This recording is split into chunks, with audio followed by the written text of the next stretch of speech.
Everyone. Thank you for joining the Whole Health series. I'm Whitney Ortiz with Whole Health Self-Care. This series convenes women leaders from around the world who share tips, tools, and strategies to help today's women professionals feel better, experience a greater quality of life, and have enhanced capacity to be able to lead with compassion at work and at home. We're thrilled to have with us Dr. Karen Jooste. Dr. Karen Jooste is a palliative care physician, writer, teacher, coach, and workshop facilitator. She practices as a palliative care physician at Duke University Hospital.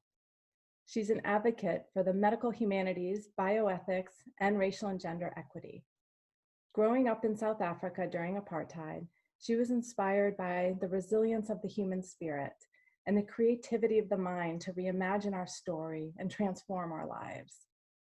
As the founder of Storia PLLC, she facilitates wellness and resiliency workshops rooted in expressive writing and narrative and integrative medicine. Her passion is empowering others to experience vitality and grace. We are so grateful to have you here with us, Dr. Jooste. And Whitney, I'm thrilled to be here. Thank you so much for inviting me. You express and speak through your work so much about how to be well, and really from that holistic perspective. So I was wondering if you could talk a bit about how writing facilitates this. Well, as you say, my work is so focused on thinking of wellness and health from this holistic perspective. So thinking of it as, something that encompasses the mind and the body and the spirit. And writing is a wonderful tool for mindfulness. And we know through research and studies that mindfulness is really one of the pathways to well-being. So when you sit and write, whether it is actual writing or typing your words, you are, fully present in the moment. You're fully focused. I hope non-judgmentally to yourself, and this is really what mindfulness is, and so that's how I see it as a mindfulness practice. And not like creating that environment to be able to get into that space to write peacefully and absolutely fully with it is so important, it sounds like. Some of that I agree, and there are very specific practices that you can do that are mindfulness practices that involve writing. For instance, when you get up in the morning, you could write down your intentions for the day. So it's a moment where you're really thinking about what your intentions are for the day. Or in the evening, you could look back and think about what you are just so grateful for that day. And again, that practice of gratitude is a mindfulness practice. Mm-hmm. And then I also think of it, as a spiritual practice, which of course, holistic health involves the spirit. And Pat Schneider puts that so beautifully. One of her quotes is that she says, for instance, "I'm writing now as a spiritual practice. And I don't mean writing liturgy or prayers or preaching or anything. I mean using the first and most primary human art form, language, to explore my deepest questions and express my most important experiences and imaginings." And that's from her book called How the Light Gets In.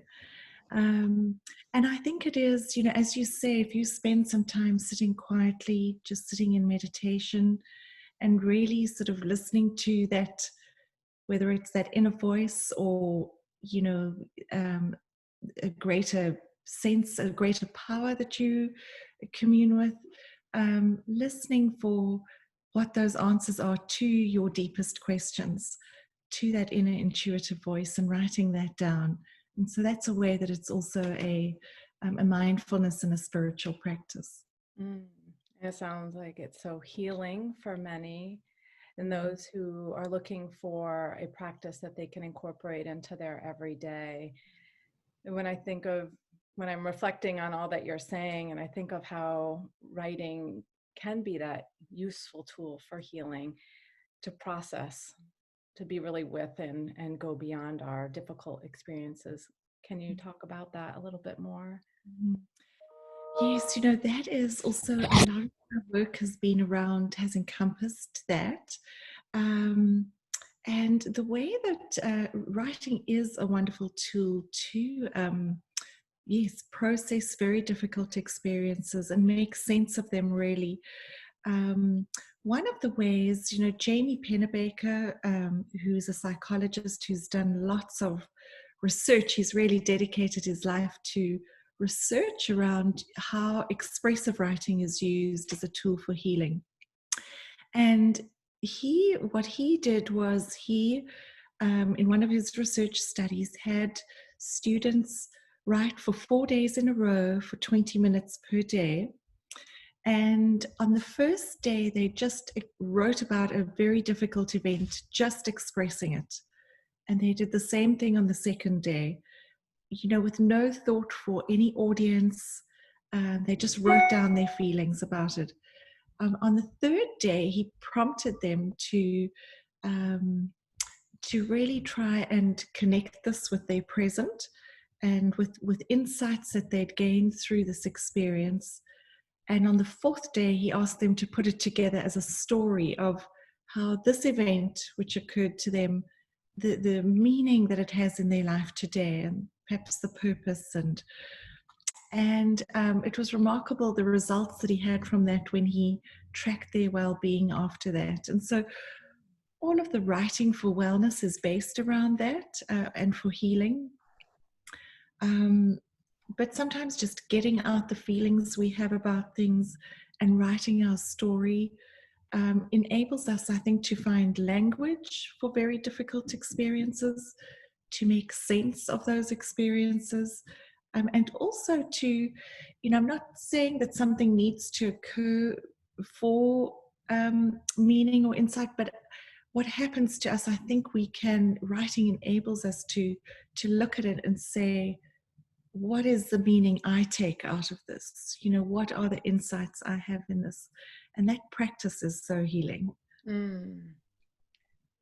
And often isn't it not just the circumstances, but the meaning that we put to the circumstances that either enable us to move forward or hold Yeah. us into states of anxiety, depression, stress, Mm-hmm. trauma, etc.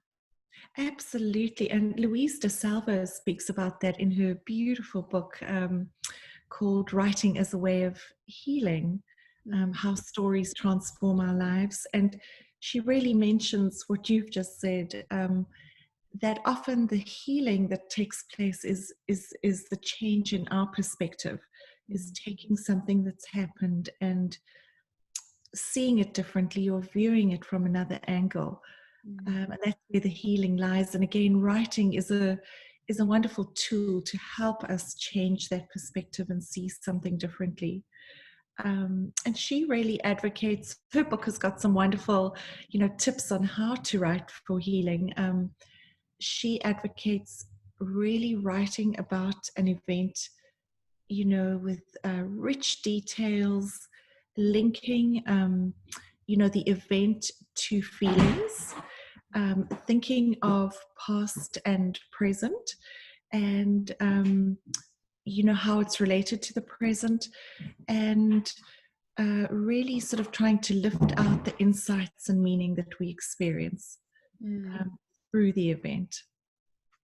And it really gets to the power of language, the words that we use in our individual writing and these practices that we do alone and the guided ones through workshops of the nature that you lead. Talk about the power of language and how writing through what we read and what we actually write can be so helpful for us and uplifting moving forward. This is such a challenging time for many right now. Mm-hmm. Yes, this is, I'd say this is one of my favorite things about writing, is that I think it really does open the door to really the power of language, and the power of story. And I think that helps us harness the power of our mind. Because if we think about it, so much of, things happen to us, and there are things that happen to us that we can't control. However, I think our responses really lie within our mind. And so if we have a way to really open ourselves to the power of our mind, and think about, the language that we're using in our mind, the story that we're telling ourselves in our mind. This, the more I do this work, the more I realize the power of that is truly extraordinary. And so I would, love to encourage everyone, even if you're not a writer and you don't see yourself as a writer, writing is open to you. And when you start writing and you start thinking of, what's the story that I want to tell? What are the words and the language that I want to use in my life? Whatever, I'm in this situation and I can't change the situation, but I do have power and control over those things, the language and the story.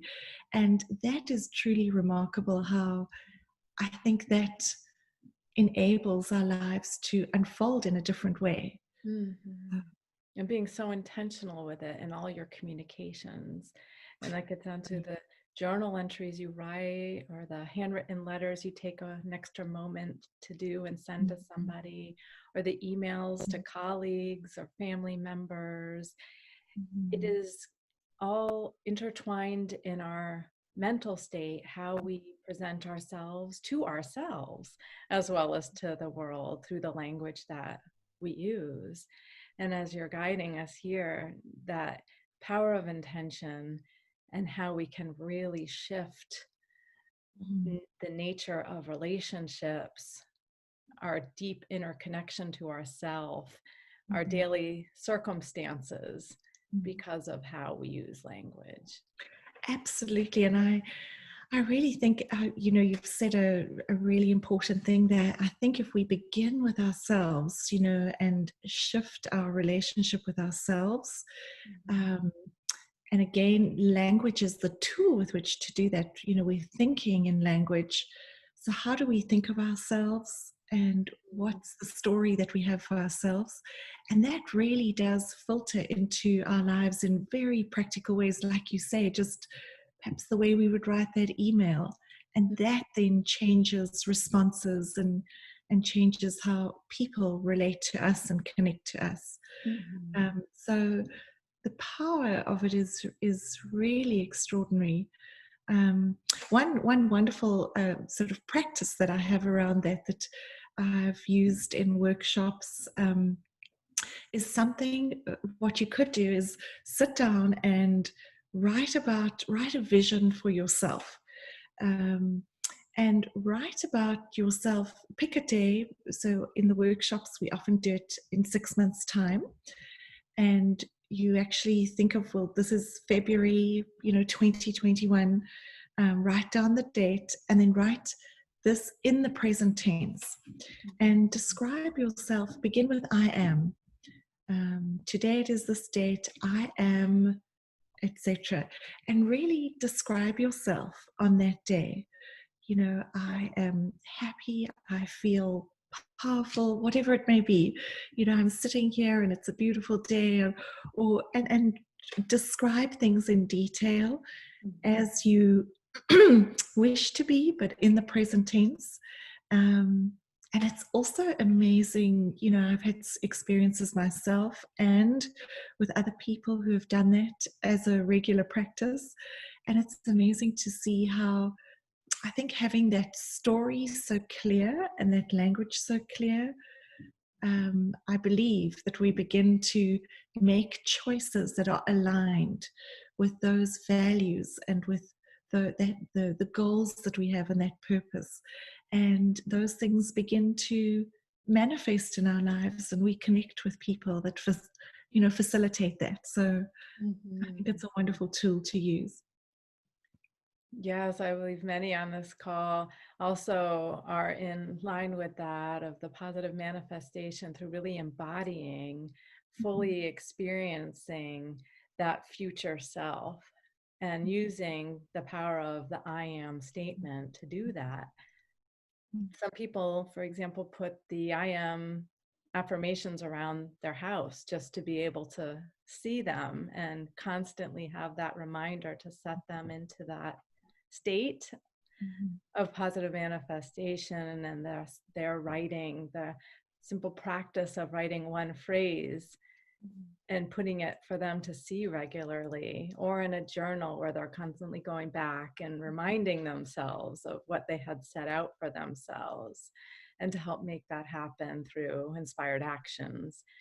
I think what you're saying is so practical and easy for each of us to carry forward. And I so appreciate you're also sharing the author's names so we could go into their writings and take even more meat from their teachings to actually implement into our daily life for healing. And I feel this is also something great to do with children.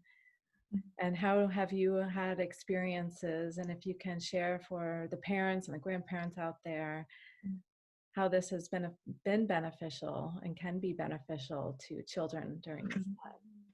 Yes, the expressive arts in general are just a wonderful way of, I think they access a different part of our brain and a very sort of intuitive part of ourselves. So children can write too, especially, the slightly older children.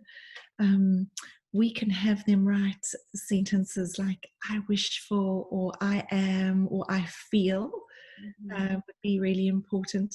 And then the other expressive arts form that I've used with children are things like drawing and painting. And a beautiful example that was just completely intuitive was my daughter. This is a little story that my daughter was on the bus once, and there was a kindergartner who was crying on the bus, and my daughter went to help her. And excuse me, the next day she brought this little letter to Olivia, my daughter, and it was this picture of two little girls holding hands with a beautiful rainbow over them. And I said to my daughter, wow, this is her version of a thank you card, and of what you did. But children are very, very connected to themselves and to their spirit and their mind in this way. And so often we'll work with them through drawings and painting. And when they're struggling to tell us things and to tell us how they feel or to write about it, they draw about it. So that's a wonderful, way that you can do that. Yes, thank you. We are so grateful that you have shared with us your wisdom, expertise, and all of these tips for us to use in our daily lives. Thank you so much, Karen, for being with us. Thank you. I love joining you. Thanks, Whitney.